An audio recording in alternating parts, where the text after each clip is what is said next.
राधे राधे दोस्तों, आज हम आपको सुनाएंगे शनिदेव और राजा की छोटी बहू की कहानी।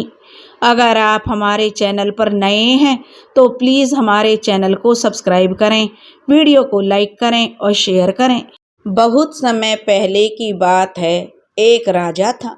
उस राजा के 3 बेटे थे और तीनों की शादियां हो रही थीं। तीनों राजकुमारों की 3 सुंदर पत्नियां थीं। एक दिन राजा शिकार करने के लिए जंगल में गए और जंगल में उनकी जो भेंट हुई शनिदेव से। शनिदेव ने राजा से पूछा कि हे राजा, मैं तेरे घर अभी आऊं या साल भर बाद आऊं? अब शनिदेव की बात सुनकर राजा कुछ सोच में पड़ गए।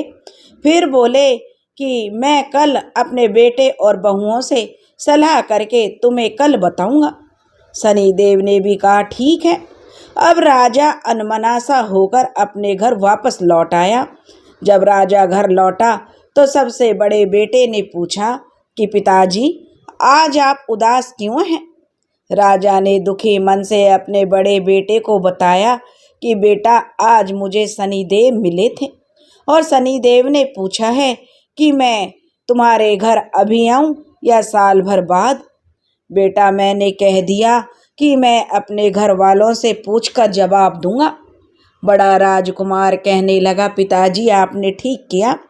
कल जब वह पूछे तो कह दीजिएगा कि आप साल भर बाद आ जाना। फिर राजा ने दूसरे और तीसरे बेटे से भी यही बात बताई तो उन्होंने भी राजा से यही बात कही। अब राजा ने सोचा, चलो साल भर के लिए तो आफत टली। राजा अपनी छोटी बहू को बहुत प्यार करते थे। उन्होंने सोचा कि चलो एक बार छोटी बहू से भी पूछ लिया जाए। छोटी बहू के सामने जब राजा ने यह बात कही तो वह बहू बोली, पिताजी, जब शनिदेव को आना ही है तो साल भर बाद के लिए क्यों कहा जाए? जो विपदा आनी है उसे सहना ही पड़ेगा।